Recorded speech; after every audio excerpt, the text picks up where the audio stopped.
हिंदू धर्म को बढ़ावा देना, धर्मनिरपेक्ष राष्ट्र बनाना और हमारे जो देश राष्ट्र में धर्मांतरण और अराजकता फैले हुई उसको रोकथाम करना। और इसका हमारा कर्तव्य है कि हम भी इस संघ में जुड़ करके हमारे देश की रक्षा के लिए कार्य करें और हिंदू धर्म और भारतीय संस्कृति को बचाने के लिए पूर्ण दायित्व है। धन्यवाद। आज के विशेष आग्रह की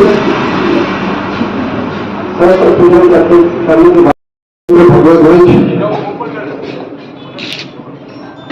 इस ग्राम पटिया में आयोजित विजयादशमी एवं पथ संचलन कार्यक्रम की अध्यक्षता कर रहे हैं आदरणीय मुकुंद सिंह जी राजपूत, अपने इस राजनांदगांव जिला के जिला कार्यवाह कौशल वर्मा जी एवं इस कार्यक्रम में उपस्थित हमारे ज्येष्ठ श्रेष्ठ कार्यकर्ता होंगे। हम सब जानते हैं कि राष्ट्रीय स्वयंसेवक संघ के 100 वर्ष पूर्ण हो गए, जिसे हम शताब्दी वर्ष के रूप में जानते हैं। और संघ की स्थापना से लेकर आज तक संघ के 100 वर्ष पूर्ण होने पर हमारे संघ के जो श्रेष्ठ कार्यकर्ता हैं, केंद्रीय कार्यकारिणी की टोली ने तय किया कि संघ को समझने के लिए, संघ को जानने के लिए, संघ क्या है, संघ क्या कार्य करता है, इसको जन जन तक पहुंचाना चाहिए। और इसलिए तय हुआ कि संघ की शताब्दी वर्ष में नगर स्तर पर जो संघ की योजना है बस्ती और जो विकास खंड है इसमें संघ की योजना है मंडल, तो ऐसे बस्ती पे और ऐसे मंडल पे, मंडल स्तर पर और बस्ती स्तर पर पथ संचलन का कार्यक्रम और विजयादशमी का कार्यक्रम ये रखना। इसीलिए कि राजनांदगांव नगर में 21 बस्ती है, 21 बस्तियों में पथ संचलन का कार्यक्रम, विजयादशमी का कार्यक्रम संपन्न हो रहा है। और राजनांदगांव विकासखंड के जो हमारे मंडल हैं, उस मंडल स्तर पर हमारे इस प्रकार के कार्यक्रम आयोजित हो रहे हैं। इसी निमित्त आज हम सब इस पटेवा मंडल के कार्यक्रम में, विजयादशमी के कार्यक्रम में उपस्थित हैं। हम सब जानते हैं कि विजयादशमी का जो पर्व होता है वो असत्य पर सत्य का, अंधकार पर प्रकाश का, अन्याय पर न्याय का ये कालजयी पर्व है। और प्रतिवर्ष इस पर्व को हम सब मनाते हैं। हम सब जानते हैं कि भगवान श्री रामचंद्र जी और रावण पर विजय प्राप्त कर अयोध्या गए थे। इस प्रकार यह जो विजयादशमी का पर्व है कि हमारे जीवन में एक प्रकार का उत्साह और उमंग जीवन में भरता है। भारतीय संस्कृति में हम देखेंगे तो हमारे जीवन में उत्सव का बहुत महत्व है। उत्सव जो है वो जीवन, व्यक्ति के जीवन में उत्साह उत्पन्न करता है। इसलिए भी कहा जाता है कि भारत त्योहारों का देश है, क्योंकि यहाँ पर त्योहार बहुत है। और इसलिए सब भी 6 प्रकार के उत्सव वर्ष भर मनाता है। सबसे पहले मनाता है वर्ष प्रतिपदा, उसके बाद में हिंदू साम्राज्य के उत्सव, फिर रक्षाबंधन, सहभागिता में क्रांतिकारियों के साथ काम किया। लेकिन वो सब करते करते उनके ध्यान में आया कि हमारा देश जो है वो लगभग 1000 वर्षों से गुलामी सह रहा है।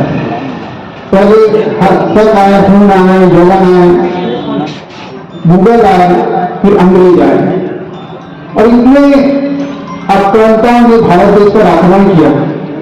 लेकिन भारत वीर भूमि है, यहाँ पर समय समय पर उस आक्रांताओं को नास्तीभूत करने के लिए, उनको समाप्त करने के लिए भी यहाँ पर अनेक और वीर पुरुष जन्म लिए। कहीं चंद्रगुप्त हुए, कहीं समुद्रगुप्त हुए, कहीं शिवाजी महाराज हुए और संघर्ष हुए तो चलता रहा।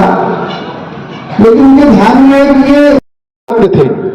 ऐसा कहा जाता है कि कई लोग किसी कारणवश उनके अंदर देशभक्ति की भावना जागृत होती है, भगवान के प्रति भक्ति जागृत होती है।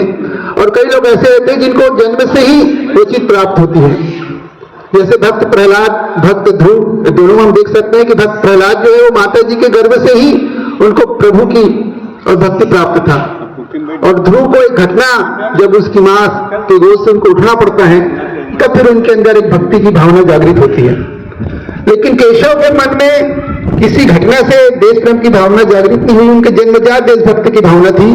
हम उनके जीवन को समझना भी इस परिस्थिति में आवश्यक है कि उन्होंने कैसे कठिन परिस्थितियों में भी रहकर और संघ की स्थापना की। उनका जीवन कैसा था? तो कहते हैं कि जब वो प्राइमरी स्कूल में पढ़ते थे और उनकी उम्र मुश्किल से 7-8 साल रही होगी, उस समय हमारे देश पर अंग्रेजों का शासन था और अंग्रेजों की रानी थी, रानी विक्टोरिया। उसको इस देश पर शासन करते हुए 60 साल पूर्ण हो चुके थे, इसलिए उनकी खुशियों में स्कूलों में मिठाइयां बांटी जा रही थी। तो जहां केशव पढ़ते थे वहां पर भी, उस स्कूल में भी मिठाई बांटी गई, केशव को भी मिठाई दिया गया। लेकिन वो उनके बालपन में ये भाव था देशभक्ति का। तो उन्होंने पूछा, भाई ये मिठाई किस चीज का है? तो उसके शिक्षक ने कहा, भाई इससे आपको क्या है, आप मिठाई खाओ, मीठा है। नहीं, बोले आप बताइए किसका है? तो बोले कि ये जो अंग्रेज है ना, उनकी रानी है जो यहाँ से बहुत दूर रहती है इंग्लैंड में, उनको 60 साल हो गए हमारे देश पे राज करते हुए, इसलिए खुशी की मिठाई बांटी जा रही है। उसके बालपन में, केशव जी के बालपन में भाव आया कि भाई 7 समुंदर पार एक रानी है जो हमारे देश पर शासन कर रही है, उसका हम खुशी कैसे मनाएं? और उस छोटे से बालक ने उस मिठाई को फेंक दिया। जब घर गए तो घर में पूछा बड़े भाई महादेव ने कि भाई क्या केशव, तुमको मिठाई नहीं मिली क्या? वो कैसे बना कर रखे हो? उन्होंने कहा मिठाई तो मिली, लेकिन मैंने उसको फेंक दिया। फेंक दिए? भाई क्यों फेंक दिए? अरे बोले वो हमारे देश की शासन करने वाली नहीं है, वो तो विदेश की रहने वाली है। हमारे यहाँ तो भगवा ध्वज जो हम देखते आ रहे वो हमारा झंडा है। तो इस प्रकार का जन्म से उनके अंदर देशभक्ति की भावना और संगठन की कुछ कुशल क्षमता कैसी थी, संगठन शक्ति कैसी थी।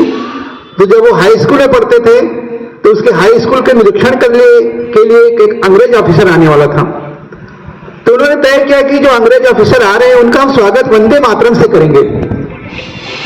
उन्होंने योजना बनाई, सभी क्लास के जो प्रमुख छात्र हैं उनसे बैठक ली। उन्होंने कहा कि जो अंग्रेज ऑफिसर हमारी क्लास में, हमारे स्कूल में निरीक्षण के लिए आने वाली है, उस हम सबका स्वागत वंदे मातरम से करेंगे। और ये योजना इतनी गुप्त थी कि इस योजना की जानकारी ना कि वहां के प्रिंसिपल को हुआ और ना ही वहां के किसी के शिक्षकों को हुआ। निर्धारित समय पर जब उस विद्यालय को निरीक्षण करने के लिए जो अंग्रेज अफसर आया, तो जैसे ही पहले कक्ष में गया तो सभी विद्यार्थी खड़े होकर बोले वंदे मातरम। तो अंग्रेज अफसर एकदम तिलमिला गया। दूसरे कक्ष में गया, वहां भी वंदे मातरम। तीसरे कक्ष में गया, वहां भी जोर से वंदे मातरम। चौथी कक्षा गया नहीं, बहुत गुस्सा होते हुए सीधा प्रिंसिपल के रूप में गया। प्रिंसिपल की हालत बहुत खराब, अब क्या होगा? और फिर वंदे मातरम का पूरा गूंज स्कूल में गूंजने लगा। जो निरीक्षण अधिकारी था वो तो गुस्से से चला गया और कहा कि इसका पता करो। प्रिंसिपल ने सबको बुलाया, पूछा भाई ये वंदे मातरम की योजना किसने बनाई, किसके कहने पर यह किया गया? लेकिन कोई भी विद्यार्थी जो है वो केशव का नाम लेने के लिए तैयार नहीं था। उनकी संगठन शक्ति ऐसी थी, उनकी आत्मीयता ऐसी थी कि कोई भी व्यक्ति, कोई भी विद्यार्थी उनका नाम लेने के लिए तैयार नहीं था कि इनकी योजना से हमने वंदे मातरम का यह कार्य किया है। जब कोई विद्यार्थी बताने के लिए तैयार नहीं